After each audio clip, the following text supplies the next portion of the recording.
అవిశ్వాస్ గారు మీరు చెప్పాలి, చెప్పింది ఏంటి చేస్తుంది ఏంటి? అనర్హత వేటు వెంటనే వేయాలి పార్టీ మారితే అని రాహుల్ గాంధీ చెప్పలేదా? రాహుల్ మేనిఫెస్టోలో పెట్టలేదా? మీరు ఇప్పుడు చేస్తుంది ఏంటి అనేది బీఆర్ఎస్ ప్రశ్న, ఆ జనం ప్రశ్న కూడా. ఈవెన్ నేను మా కాంగ్రెస్ ప్రభుత్వం కేంద్రంలో వస్తే అనర్హత వేటు సంబంధించిన అంశంలో చట్టం తీసుకురావడం కోసం ప్రయత్నం చేస్తాం. మేనిఫెస్టో పెట్టిన మాట వాస్తవమే. దానికి సంబంధించి రేపు ప్రభుత్వం కేంద్రం అధికారులకు వచ్చిన తర్వాత చట్టం అధికారంలోకి వచ్చేదాకా తుంగలో దొక్కుతారా? నేను కూడా బాధితున్నా, అందులో ఇబ్బంది ఏం లేదు. తుంగలేం తొక్కలేము. ఇప్పుడు రాజ్యాంగేతర శక్తిగా కళ్యాణ్ గారు రాజ్యాంగేతర శక్తిగా ప్రజాస్వామ్యాన్ని కూని చేసింది అన్నాడు కేసీఆర్ ప్రభుత్వం. మనం అందరం కూడా చూసినాం, అన్నప్పుడు తెలుసు. ఈరోజు మాట్లాడు కాబట్టి మాట్లాడే ప్రయత్నం చేస్తున్నాం. ఇక్కడ మెరిట్స్ ప్రకారం వచ్చిన తీర్పుగా చూడండి. మీకు తప్పులు అనిపిస్తే పైకోర్టుకు వెళ్ళమంటున్నాం. మీరు వ్యక్తిగా ఎందుకు నిందిస్తున్నారు మా స్పీకర్ గారు నేను చెప్పనేటువంటి దానికి సమాధానం చెప్పాలి. ఈరోజు మీకు అనుకూలమైన తీర్పు వస్తే మెచ్చుకుంటారు, మీకు అనుకూలమైన రాకపోతే మా గడ్డ ప్రసాద్ కుమార్ గారిని మీరు విమర్శిస్తారా అంటున్నారు. ట్రిపుల్ చైర్మన్ హోదాలో కోర్టుకు సంబంధించినటువంటి పరిధేందో మీకు తెలుసు.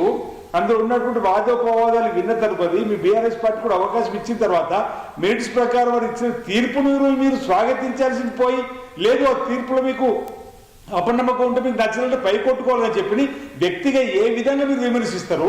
దానికి రేవంత్ రెడ్డి గారు శక్తి అని చెప్పి ఎలా కలుపుతారు మీరు అంటున్నా. ఈరోజు జుబ్లీహిల్స్ ప్యాలెస్ అంటారు. అసలు ప్యాలెస్ సంస్కృతి ఈ తెలంగాణ తీసుకొచ్చింది ఎవరు? గడిల సంస్కృతి తీసుకొచ్చింది ఎవరు? కల్వకుంట్ల కుటుంబం. రేవంత్ రెడ్డి గారు సర్కార్ మీద మీరు ఆరోపణలు చేస్తున్నప్పుడు మీరు గుండె మీద చేసేసుకోండి. ఆనాడు మీరు ప్యాలెస్ నుంచి పరిపాలించింది మీరు.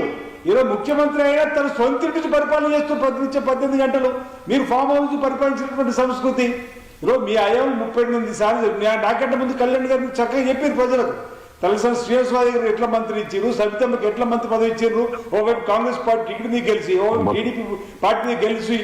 ఈరోజు నేనేమంటున్నా సార్, రాజకీయాలు మీరు మాట్లాడుతూ మీరు రాజకీయాలు మాట్లాడతారు. దళితుల ముఖ్యమంత్రి చేయలేదు, దళితుల 3 ఎకరాలు ఇవ్వలేదు, దళిత బంధు ఇవ్వలేదు, బీసీ బంధు ఇవ్వలేదు, గిరిజన బంధు ఇవ్వలేదు, మైనార్టీ బంధు ఇవ్వలేరు, నిరుద్యోగులు తేదీ ఇవన్నీ కూడా నేను చెప్పచ్చు.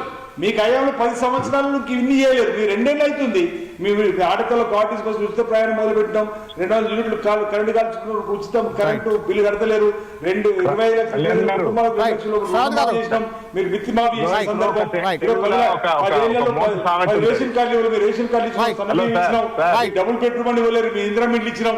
ఇవన్నీ మా సంక్షేమంతో ప్రజలు ఆలోచన తీర్పిస్తున్నారు.